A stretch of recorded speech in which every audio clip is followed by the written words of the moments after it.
it's not a bold take, but Rodman's a fascinating figure, not only because of his antics off the court, his personality, but his game is just so beautiful to watch, even in the context of today. Like, I could see him out there today just dominating on the boards, 17 rebounds a game. Well, Bobby, I mean, you're very eloquent there. You could be a play-by-play guy, but his offensive game was not quite so beautiful. No, not well. I mean, we watched him airball a couple free throws a couple times.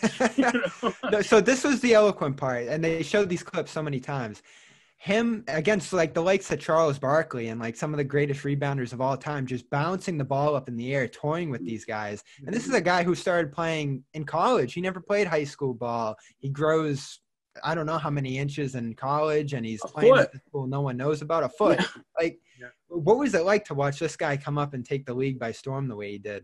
It was remarkable to watch because he came in, he had no desire to play offense. He wasn't upset that he didn't get touches on the offensive end. He went and got offensive rebounds. That's where his offensive points came from.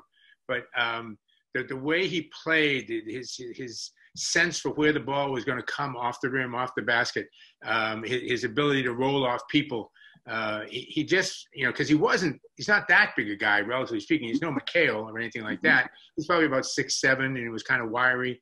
But one of the first players that I recall in my days of doing the NBA that really only had one skill, but it was so good, and he was so good at it, he was going to be a wanted commodity on just about any team as his career turned out. People kept wanting to come back and play more because if you weren't a good rebounding team, you put Dennis in the mix, and all of a sudden you're a good rebounding team.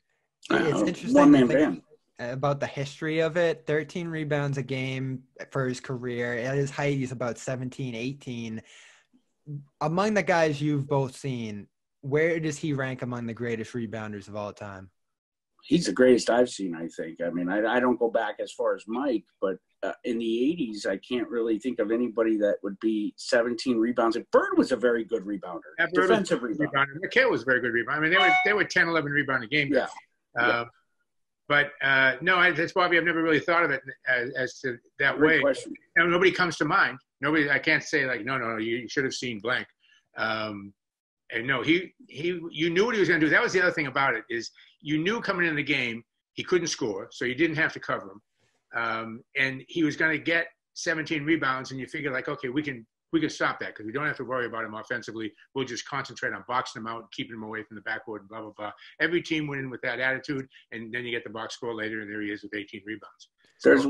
There's two things that are impressive when you think about it, because as you're talking, I'm thinking, well, Bill Russell, and of course Russell's there, but Rodman was dealing with many less shots taken to grab all those boards. Like Bill Russell, the amount of shots volume of shots the field goal percentage was not. They were taking a lot of shots in those games back in the day. Not to diminish Russell, but in Rodman's era, it was a more similar to what it is today, rebounding wise. So there's less coming off the boards, and he's grabbing more. And the other thing is, one thing that tortured Rodman was Larry Bird. Larry Bird did know how to put him in the torture chamber, especially early in his career. Yeah, you saw it many times. Yeah, and Dennis had to cover somebody. And and whoever he covered got the ball. Yeah, so, that's true. But in talking about the game, one of the things that I look at when I have talks with Tommy, just between the two of us, he gets mad at me all the time because I tell him Russell was a great defensive player because he was the only guy playing defense out there. Well, he invented it. If you look at some of this old footage, the separation between the offensive guy and the defensive guy is like 2 or 3 feet. Yep. Casey Jones was a rare exception to that rule. Yep. But one of the things is you go back to Tommy Heinsohn and Bill Russell and that era of guys, and you look at them now and you say, compared to LeBron James, compared to other guys around the league, athletically, no terrible specimens. These guys were smoking in the locker room at halftime. Mm-hmm. They were. They were. I saw Rodman with the Miller Lite walking out of the stadium last night. But go look at the stats, and you'll see, like the Celtics one year averaged, I think, 129 field goal attempts a game. That's what I mean, right? Now they average 80. Right. So, I mean, it's a different in terms of opportunity, as you pointed out, Nick, to put numbers on the board. There were so many more opportunities back then because the ball was flying around all the time. Right.